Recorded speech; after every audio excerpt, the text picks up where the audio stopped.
Gracias. Hi, Ernesto. Good evening. Hello, Frank. How are Hello there. How are you? Thank you. Hello, Claudia, Juliana. Hello. Hi, how are you? Hi, hi, Carlota. Okay, so thanks for coming, all of you. We are going to start our forum. Okay, first of all, I'm going to introduce you my friend, very close friend, Mr. Frank Murray. Okay, and then all of you are going to give a little short introduction so that Frank knows a little bit about you. Okay, and I will give time to Anna because she told me that she was going to participate, but I think she's a little late, and David too. Okay, but the time is precious, so we have to move because 2 40-minute sessions is not enough. Okay, okay, so good evening. My dear students, Frank and I, we are friends. We've been friends for many, many, many years. We met in Massachusetts, in the University of Massachusetts. He was my roommate for a while, no, and since then we have had a very good friendship. He is a professional in chemistry and basically pharmacology, and he worked as a professor at the Florida Atlantic University for many, many, many years. Okay, he wants the forum today to be a little interactive. He's going to be asking questions. It's not just like he talking and you guys listening, and no, it's going to be a little different. Okay, he wants something dynamic. Okay, so why don't we start with the presentations before we listen to Mr. Frank? Okay, so why don't you start, Alejandra, first? Okay, good evening, Frank. Nice to meet you. It's a pleasure to be here with you and with the other colleagues. My name is Alejandra Catacoli. I am an environmental engineer. Currently, I'm working for a program at the Pacific area here in Colombia. I am the responsible for the compliance of all the environmental issues in one of the most biodiversity area in our country. I am mother of a little boy that was around here for a second. And thank you. It's a pleasure. Thank you. Okay. Thank you. Very interesting. Okay. Okay, Claudia, your turn. Hello, good evening. My name is Claudia Sofia Ramos. I am an auditor and an accounting. I am working in KPMG for a long time. And my specialty is in real sector. I organize and coordinate a team to develop the audit in the financial statement in the companies. Okay. Excellent. And thank you you for your time. Okay. Okay. Thank you. Thank you, Claudia. Okay, Carlota, your turn. Thank you, Ernesto. Nice to meet you, Fran. Hi, and hi, everyone. I am Carlota. I am public accountant. As Claudia, I am a colleague, Claudia's colleague. As Claudia, I have been working in KPMG for a long time, for almost 15 years. Currently, I am audit partner. I am married and I have 2 little boys, 5 and 8 years. Nice to meet you. Thank you. Okay, now please, Noelia, could you introduce yourself, please? Hi, I am Noelia Rodriguez, and I work in KPMG. I am divorced. I have a daughter. Um, no, thank you. Okay, thank you, Noelia. Okay. Thank you. Okay, Thank you. Adriana. You're the last. So please. Okay, so hi Frank, you know me. I do. Ernesto's oldest daughter. I'm 23 years old and I'm about to graduate from my university in Mother Languages next March. I just finished my thesis substantiation last week, and I'm very happy to be here today in order to learn a lot of new things with you. So thanks for your time and thanks for participating. Wow. Okay. Thank you. Okay, Frank. Okay. Thank you, Frank, for being here. No, I know this is not easy. And we appreciate it very, very, very much. Okay, so the forum is yours, my friend. Excellent. Well, thank you, Ernesto. Thank you for the invitation. Very nice to meet you all. My name is Frank Marie. And first, let me tell you a little bit about myself. I was born in New York City, but my father's from Barcelona, Spain, Catalan. And my mom is from Venezuela. And, I lived in New York City until I was 6 years old. Then, my father was laid off. All right. And then, it was difficult for him to find a job at his age. So he decided to go back to Venezuela where he had better opportunities. That's where my mom had her whole family. So, we decided to relocate. So my theme today was to reinvent yourself. Sometimes you have to reinvent yourself because of circumstances. And clearly to my dad, all of a sudden says, wow, 3 kids, I lost my job. What am I gonna do? And, we face situations like that all the time, unexpected things. And we do have to reinvent ourselves, okay? And I only think about that because, I cannot possibly imagine his situation, but nevertheless, this is Venezuela in the 60s. Things were very good, lots of opportunities, and a lot of Spaniards, friends of my dad, lived in Venezuela and they were doing well. So that's where I grew up. And, clearly as I'm growing up, I did typical things. So I went to Catholic school all through the elementary and high school. All right. And then after that, it was university. So what am I going to study? So one of the things that, my family was saying, well, you should be a petroleum engineer. Hey, there's a lot of petroleum in this country. I'm sure a petroleum engineer will have all kinds of opportunities. But to study petroleum engineering, you have to move to a different state and all that. And, I didn't want to do that. I want to stay in Caracas, which is where I lived. So I said, all right, I'm going to go to school as a chemical engineer. That should be close enough. So I decided to start school as a chemical engineer. Well, my first course on chemical engineering, I hated it. And I said, this is not for me.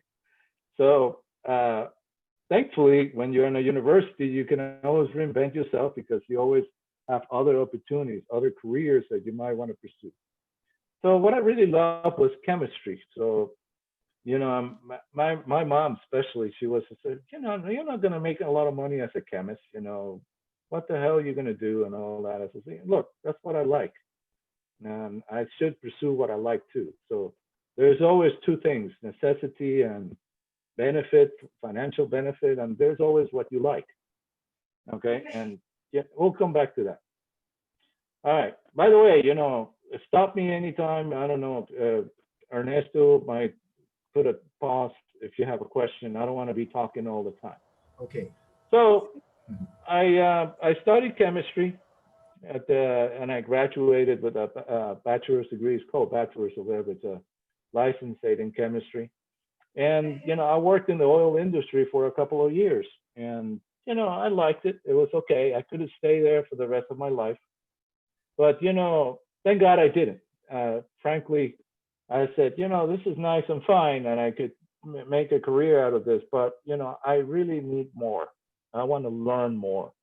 So I will define my life always by saying I love to learn, and learning was important to me, learning new things every day.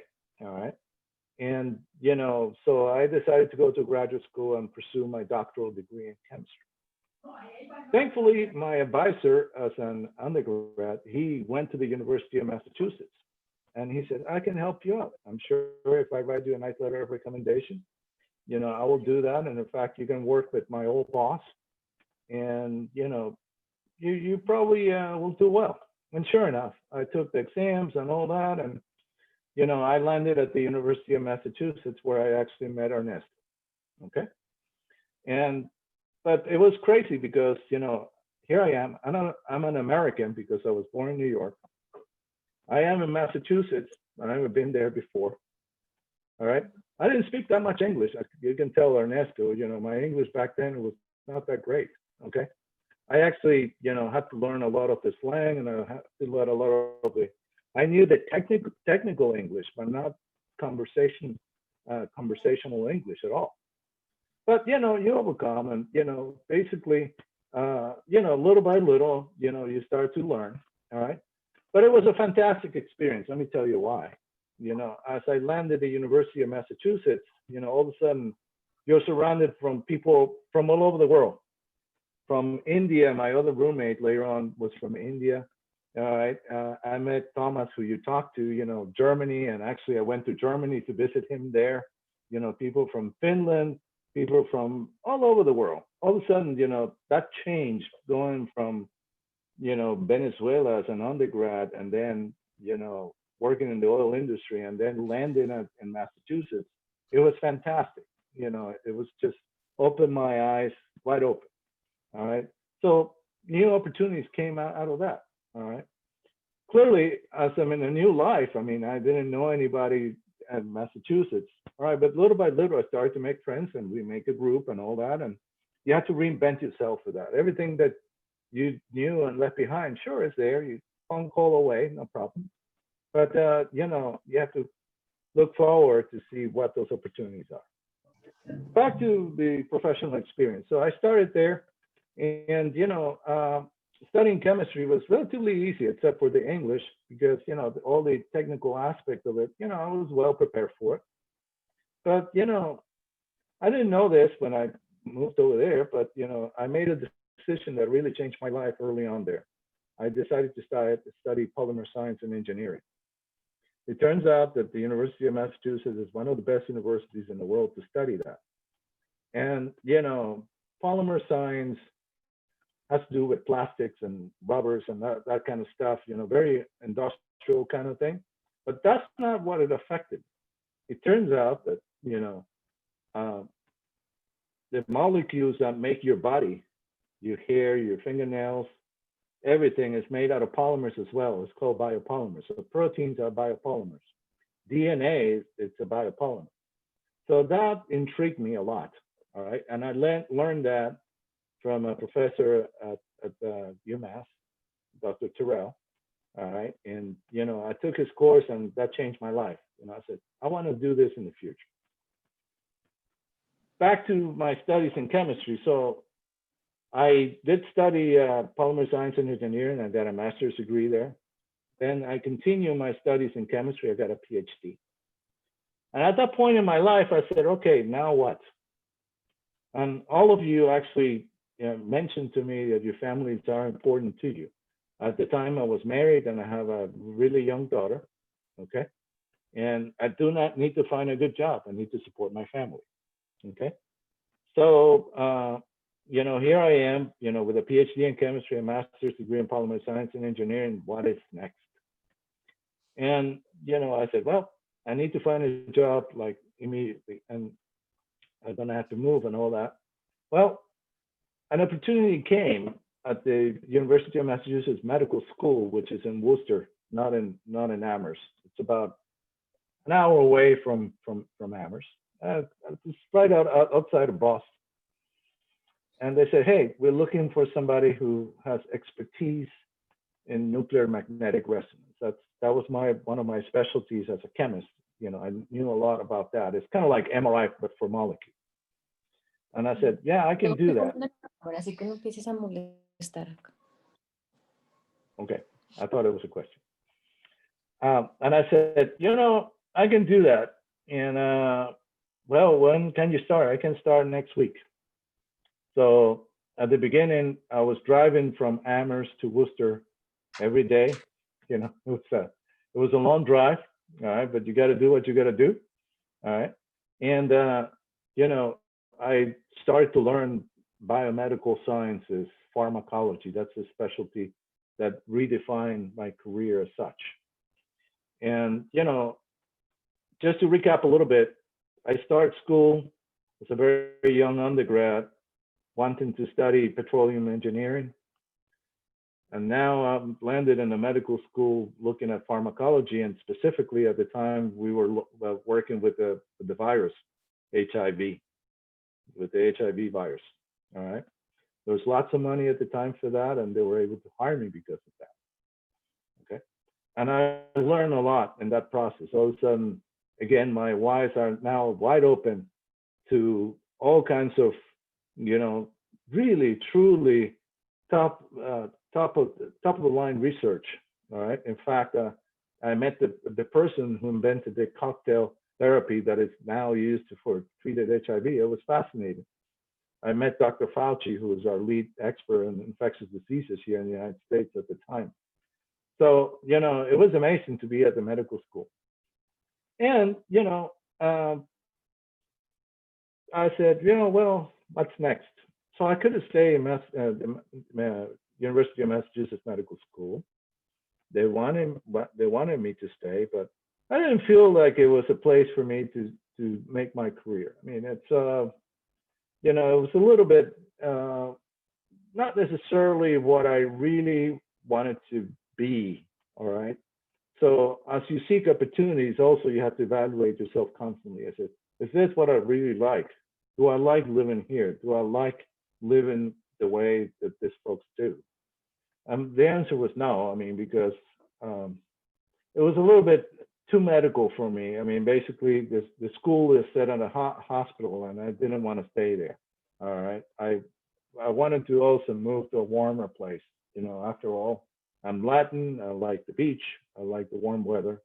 So, an opportunity came for me to actually move to Florida and started there as a professor of biochemistry. Well, I'm going to tell you a secret. Well, it's not that secret anymore, but here I am. I am hired to teach biochemistry and do research in biochemistry. I never took a single course in biochemistry. I simply learned it through the research I did in pharmacology and along the way with the biopolymers. So sometimes you do things, and not necessarily because you train for it, but because you have the expertise to do it. Could I teach biochemistry? No problem. And I was doing research in biochemistry anyways. Okay. So as Ernesto mentioned, I actually, spend the bulk of my career over there in Florida Atlantic University in Boca Raton, Florida. And, it was fascinating. It was fascinating to interact with students. It was always invigorating to actually shape the minds of young people and, interact with them. You feel young when you do that. All right. And there was always something going on, and it was fascinating to me to actually be there. But I was there for too long, to be honest with you, because when you stay too long doing the same thing in the same place, you don't open your mind to opportunities, which is again one of the things that I'm trying to communicate to you, that there's always through life, there's always opportunities, and you have to keep your eyes open and see, okay, is this something that interests me? Is this something I can do? Is this something I want to do? Okay. And sometimes you don't know. Sometimes you just don't know. For instance, what if I tell you that I spend most of my life chasing marine snails? You say, what? Yeah. I mean, most of my professional life, I've been researching marine snails. And, how could that be? Well, let me tell you again, one of those things that, happens, and it's amazing how it happened. So I've been only 3 months at my new position at the Florida Atlantic University. And this guy shows up in my door and he says, hey, you're the new biochemistry professor. And I says, yes, I am. Well, my name is Alex and I want to work with you. So, okay, why you want to do that? Oh, well, I heard you have all kinds of, new ideas, and you're an expert in NMR, and you're working with peptides and proteins and that sort of thing, that's interesting to me. And I said, look, I just got here. I haven't set up my lab yet. Are you sure you want to do this? I said, yeah, I'm pretty sure. So Alex, I'll tell you what, go and talk to the other professors first and make sure that you're making an informed decision. And then if you're still interested in working with me, come back. And sure enough, a week later, he actually came back and says, no, I'm pretty sure I want to work with you. Well, Alex is extremely smart guy, okay? And, you know, he was young, you know, and, you know, it didn't look to me like his English was perfect, but his name was Alex Vinogradov, and he was Russian. Actually, he used to be the best golfer in Russia. And it turns out that when back then it was the Soviet Union team came to Florida to play golf, and he defected, okay, from the Soviet team. All right, and you know, got married in the United States. He got his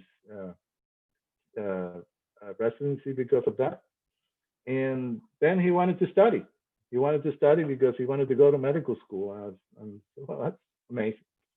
But he had to get a degree, so and he wanted to do research. So lo and behold, he joined my lab, and we started to working with stuff that, you know, it was mostly projects that I was working with when I was in Massachusetts. But Alex mentioned to me, he said, hey, you know, what if we can find, you know, marine organisms that can provide us with peptides and proteins of interest? So among the dozens of papers I had on my desk to actually, you know, review, one of them had seashells on the cover. I haven't read the paper, all right, but I picked it up and I said, Alex, I think this has to do with marine organisms. It has seashells on the cover. Go ahead and check it out. The next day, he comes into my office, very excited, says, Dr. Marie, we really need to do this. And I say, oh, why are you saying that? He says, you don't understand, these marine snails, they're venomous. Okay.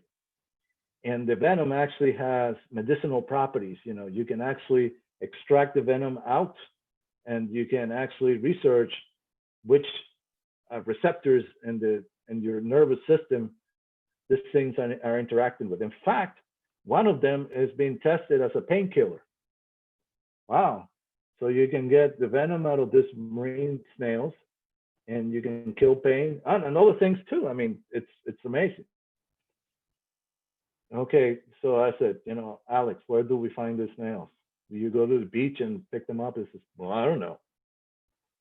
He says, well, okay, you know, we need to find the snails if you want to work with that. So that same afternoon, actually, I went out with a friend of mine at the geology department, out of all places. And I'm telling the story that I'm telling you now. You know, basically, there's this venomous marine snails that this guy wants to work with, and I don't know where to find them.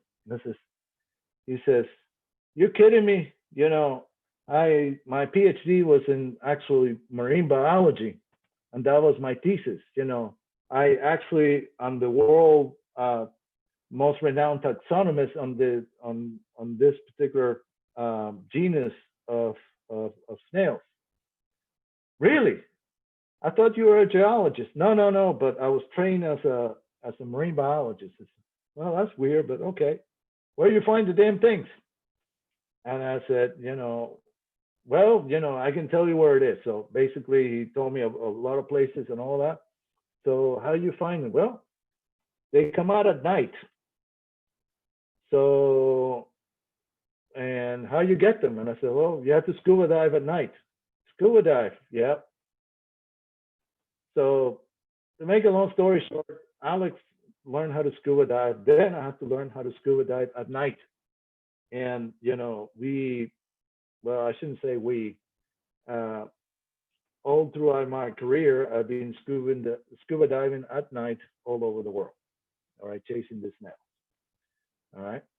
And actually, right before I came to this meeting today with you guys, I was looking at a new form of insulin that we isolated from the venom of one of these snails that actually promises to be more effective than human insulin on regulating glucose uptake. So, this is 25 years after I talked to Alex. I'm still working with that and finding new and fascinating things.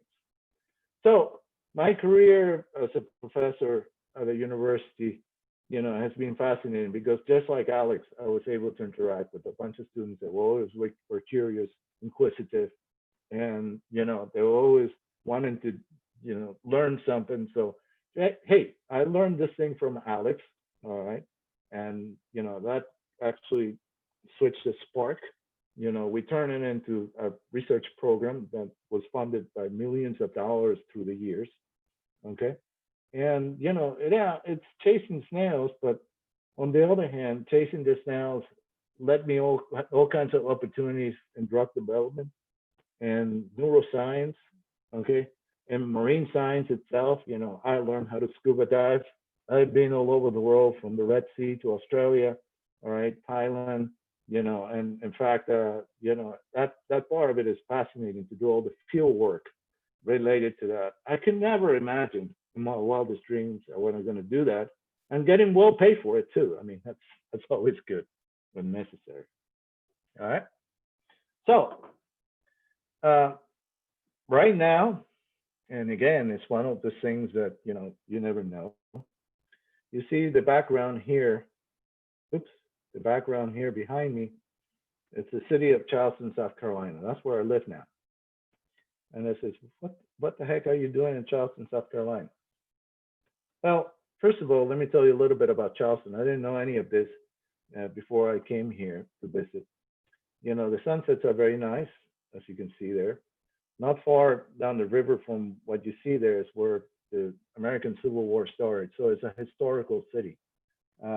This church that you see here is St. Michael's, and George Washington actually attended that church, right, when he was the first president of the United States. So there's a lot of history in this city, okay? It's a beautiful city, all right? And I says, well, what are you doing there? And I says, well, I work for the U.S. government. Actually, I'm a government scientist now. He says, and you said you had a great time as a professor. And he says, yes, I did.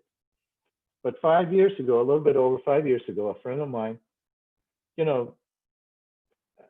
actually we're flying from Miami to LA as a class reunion from the folks that I studied when I was in Caracas.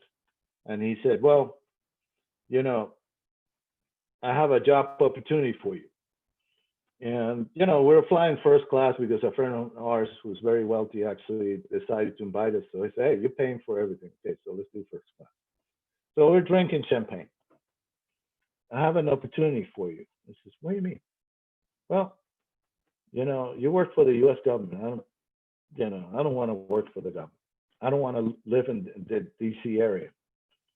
He says, no, it's not in D.C. It's in Charleston, South Carolina. That's even worse. I don't like South Carolina. I don't hear good things about it. He says, I'll tell you what, can you go over there and give a talk, visit, see what you think?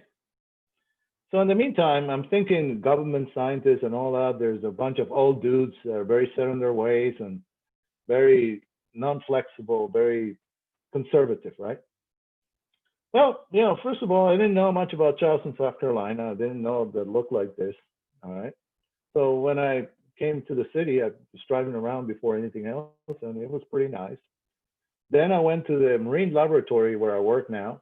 Okay, it's a government marine laboratory. And it was very nice. Most of the people there were very young, very eager to actually, advance new programs and new projects and, do new things. And, and I gave my talk and everybody liked me and I liked them. And that afternoon, the guy who invited me says, we're in the bar having a beer. And I says, okay, everybody likes you. You like it here? And I says, yes, I think I like it. Oh, when can you start? And I said, whoa, wait a minute. There's a lot of things that need to happen here before I change my life completely. All right, tell me what you need. Well, first of all, I need to move my research from Florida to here, and I will need a lot of resources. Like what? Well, I need a new instrument that does this and that. And says, okay, how much is that going to cost? About $1 million. And he didn't say anything. He says, yeah, sure, no problem. What else you need? Well, I need to hire people. He says, sure, no problem. Well, what about my salary? Well, your salary is going to be pretty much like mine because that's how the government works. So you can find out how much it is. This is not negotiable. Okay. So I found out how much his salary was, and sure enough, it was far better than I was doing at the university. So all those factors appear, and I said, let's take a chance. Let's explore that opportunity. Okay. So, that was 5 years ago. And I got to tell you, it's been a blast. It's exceeded my expectations, which is always where you want to be. All right.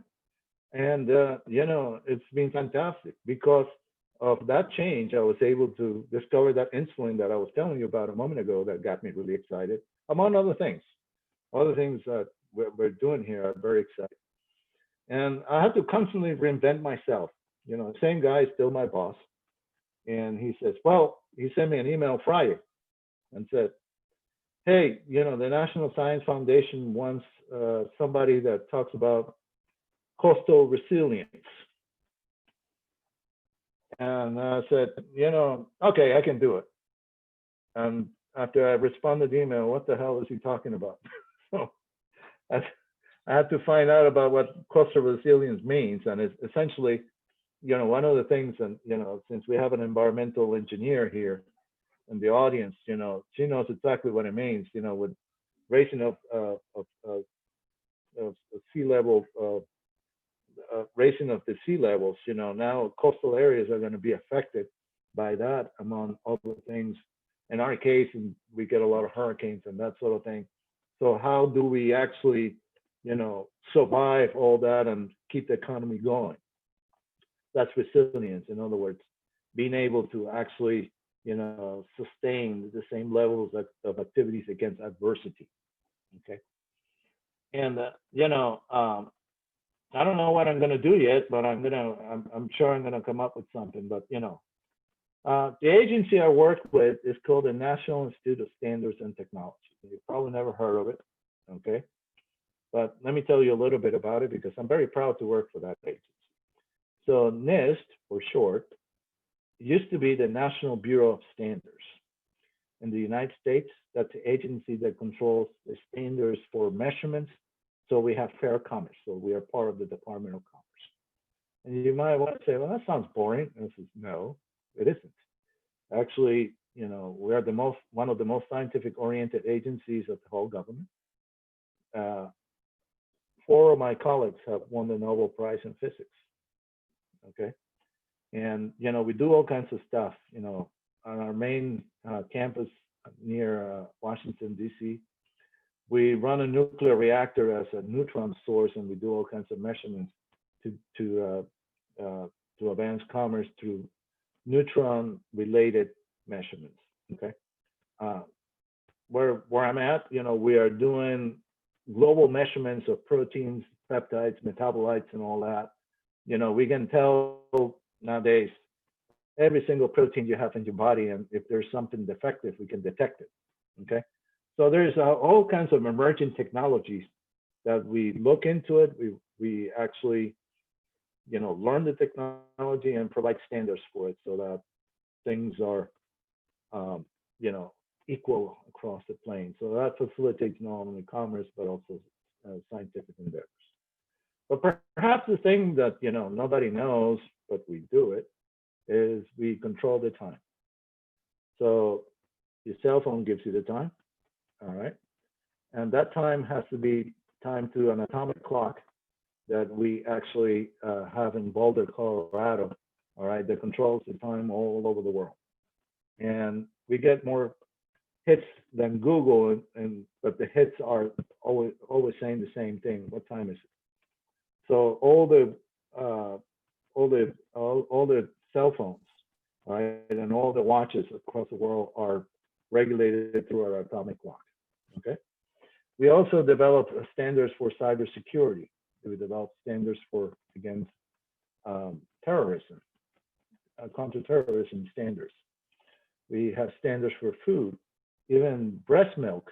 You know, we do sell that as a standard because we use it to see, you know, how well nutritional, you know, artificial milks are compared to that. So we had to have a standard for it. We sell standards on toxins for drinking water, all right? And all those have to be developed. I mean, when I started here in Charleston, South Carolina, most of the endeavors that I was engaged into was related to this global measurements. It's called omics. So we developed a standards based on human livers that, you know, basically we can measure all the protein content in the human livers, all right, that we actually are going to be using not only for proteins, but also for metabolites and that sort of thing. Okay. So again, you know, depending on what you do, there's always opportunities all the time that are worth exploring. And for that, you have to reinvent yourself. Clearly, as I move to the government, I have to reinvent myself and say, hey, I'm no longer a professor, now I'm a government scientist. And I need to learn first, what are the expectations? Secondly, how can I make it better? All right. And third, you know, where do I take it from here? All right. And, you know, I'm old enough and I've done well enough that eventually, you know, I cannot be doing this forever. I don't want to die in my office, you know, doing science. No, I mean, eventually I'll retire, but I want to retire happy with myself that what I've done with my life has been of benefit to other people. All right. In this case, you know, we work for the taxpayers, you know, that's important. So, you know, everything we do is to the benefit of the people of the United States and the world. Actually, you know, we interact with a lot of people throughout the world, all right, on setting standards. And we are the lead institution worldwide in terms of standards and how those are going to be, you know, set out through the world. All right. So, you know, a lot of these things happen for little details. And I don't know, how much do you know about the butterfly effect? Have you guys ever heard of it? No. Nope. There's a movie to that effect. You know, you should probably watch it. Oh, she knows the movie. Alejandra knows the movie. Yes, I I saw it. It's about the butterfly effect, right? It's about this guy that study the possibilities to change the future, going to the past, but using I don't know, the mental power, something like that. I try to say it in that way. Yeah, and you know, the butterfly effect has to do that with the, and this is true. It's been shown to be true, and I show you why. Okay, that, you know, basically it's called the butterfly effect because even the flapping of the butterfly wings can change the world. Okay, case on hand. You think one person can change the world? Yes. Why not? Absolutely. No. In fact, no. No. Oh, that's good. So I have a split opinions. Well, I'll tell you what. The guy in China who decided to have a bat for lunch did change the world because he got infected with the freaking COVID, and now we all, you know, afraid of it. So that one person that decided to actually eat a bat and got infected with the virus, it did change the world, no doubt. Excuse me. Billions of dollars. Excuse me, Frank, and students. This session is going to be over, so let's go and meet in the other Okay. section, please. Okay, everyone, to Okay. the session, please. Okay. Okay. Okay, so I'll see you in a bit. Okay.